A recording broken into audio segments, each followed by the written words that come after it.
Hello, my name is Cathy Richardson, and I'm a therapist in private practice in Montreal, and also the director of the First People Studies program at Concordia University. And today I'm going to be interviewing Tania Aguirre Solorio, a feminist psychotherapist who is from Mexico City, and she's going to be sharing some of her ideas and approaches. So bear with me, and we'll have Tania here with us in just a second. All my relations. And for my part, this is being recorded on the traditional lands of the Kanien'kehá:ka in Tiohtià:ke, Montreal.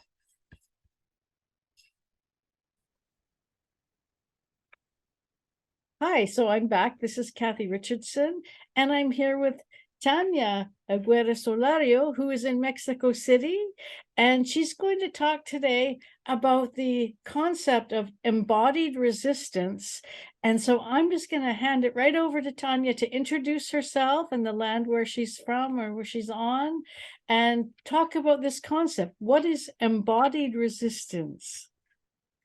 Thank you so much, Cathy. So good to be here again and to see you again. As Cathy said, my name is Tania. I live in Mexico City now, where I was also born and raised. And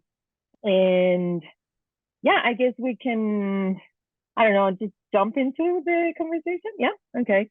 Well, I guess there are many aspects of embodied resistance, or embodied resistance can be expressed in many different contexts and different interactions. My research has been more focused in the area of sex, sexuality, and sexualized violence, and how women, well, of course, it's not the way it started, but then I just find out that the experiences of sexualized violence, women's resistance, and also diagnosis are very much connected of ways of responding to sexualized violence. So, well, that's where I ended up. But I guess one of my first questions, or like, it was that how we understand the body.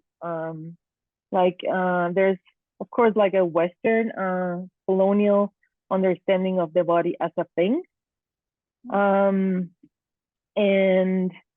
I just wonder, what are the dangers of that understanding, instead of understanding the body as a relationship, or like an ecology of relations, that the body is connected to everything else, not maybe at all times with everything, but is connected with, so the body is not enclosed within itself. So I guess that was my first, inquietud, I don't know how to say that, like my first, question, or like wonder about that. Yeah, so just from my indigenous perspective, through interaction and teachings and experience, we would say that the body has an intelligence. The body has her own life force, and the body communicates with us and about what we're needing, but also some believe that it's through the body that we have extrasensory connections, so to process information from different sources. Does that resonate with how you have been thinking about the body? Absolutely, it absolutely does. And that also brings, like, I don't want to get into philosophy, but that also brings like the question of what knowledge is, because when you conceive the body as you are proposing,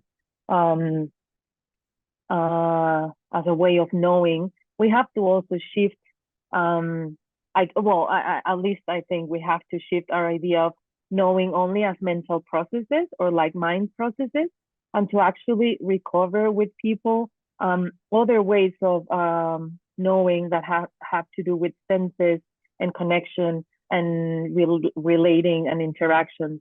So I also think that's very interesting, because it's challenging, because I think we have to create, or like be more creative with our questions, in terms of it's not what do you think about that? That's one question and it's okay, but when you're actually like trying to engage in conversations that bring forward body knowledge and body experience, we have to get more creative in order to get those connections and the living experience of the body. So I'm sure you're going to give us some examples. Yeah. Yeah. Yeah, I think I can. Yeah. So you've been talking with some women, both in your research and your private practice, that do share stories of bodily experiences, and also the incongruence with other people trying to impose meaning on that, where the women are living with their own sense of what that could mean. Is that a good place to start? It's a very good place to start, Cathy. I think that I don't know if it's ambitious to say that, but I think most of the research done is done about people, about their bodies, about their experiences, and not with them. And I guess in the very specific topic of my research, that was one of the things that really bothered me, because all the literature or interviews or I don't know, whatever I could find, it was already defining what women should experience sex or not experience sex or sexuality or their own bodies. And it was not experience based. So I guess I guess that's, well, I I affirm that that's really, really problematic. Yeah, they become like universal laws that they don't take into account specific context, and yeah, and especially interactions. I don't know if I'm being too ambiguous. I guess uh, yeah, the actual experience of women. So actually gather their knowledge, their bodily knowledge, their spiritual, uh, emotional knowledge that is unexplored, because the categories are already, yeah, made. So you have to fit there. And if you don't, then probably there's something wrong with you. So there's something that must be fixed. Yeah, so in a medical way, those categories are quite fixed, but also culturally and socially, women are told how they're supposed to love and who they're supposed to love, and what the limits of that are, and how they're supposed to behave within that. Is that something that comes up a lot too? Like feeling constrained within those imposed limits, and then I suppose if you transcend those, you're seen as behaving badly or naughty woman, or that kind of thing, right? Yeah, absolutely. Because as you and the response-based practice team have taught me, meaning making is social. It's not individual. So you go to other people to say, what does this mean? Like, how should I do this? Or what does this mean? And when the social responses you get back is that there is only one way to do it, or they don't even explore why is this question raising, what is going on, what probably what you will get back something that does not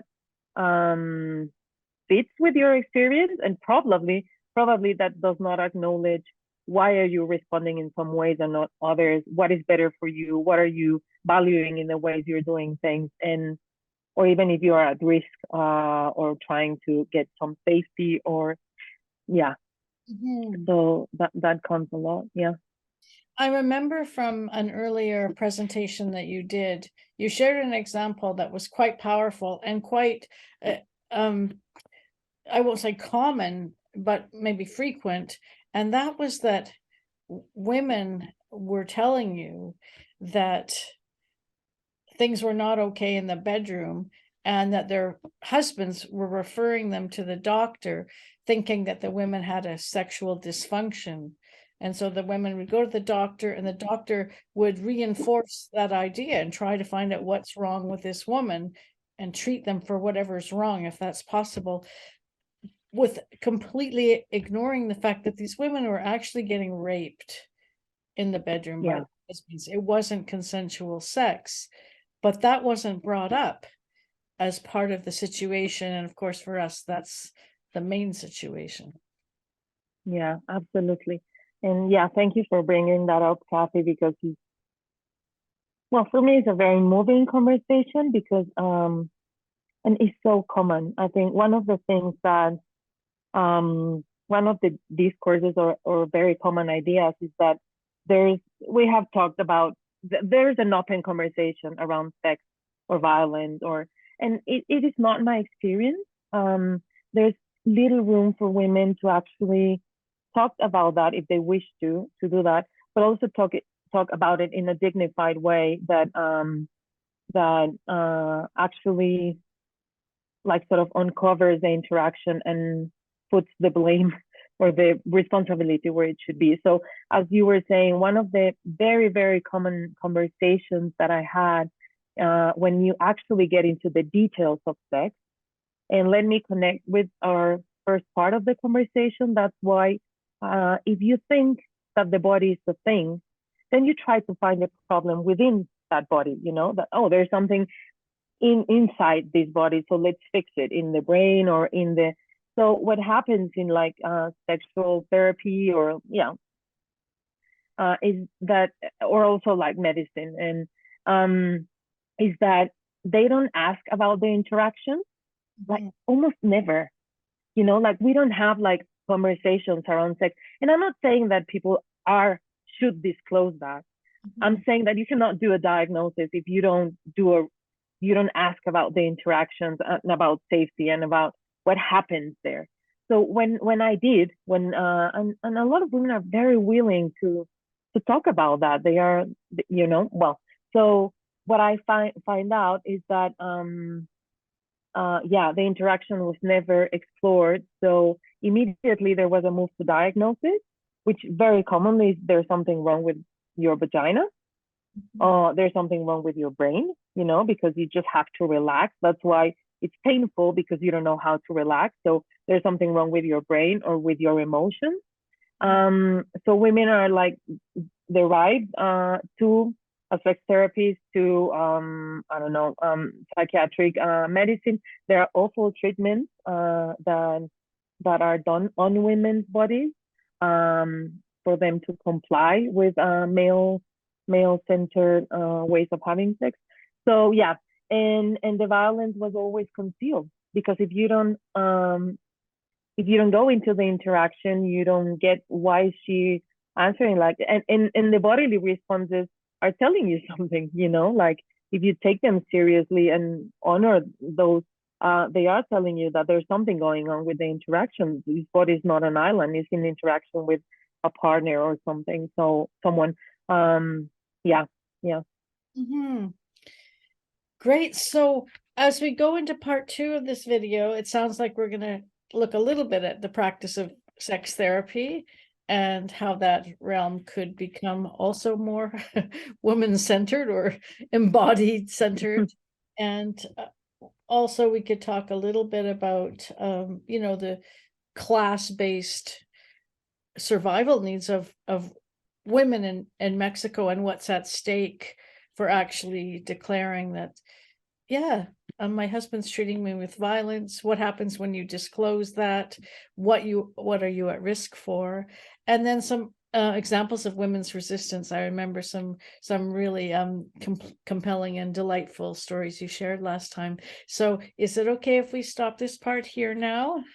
And we'll move. Absolutely. Okay. Yeah. Thank you for speaking with me. Thank you, Cathy. I hope you found this video informative. To watch the full-length version, consider subscribing to my Substack account by clicking the link in the description, where I will be sharing interviews, publications, and lectures related to counseling, social work, and Indigenous knowledges.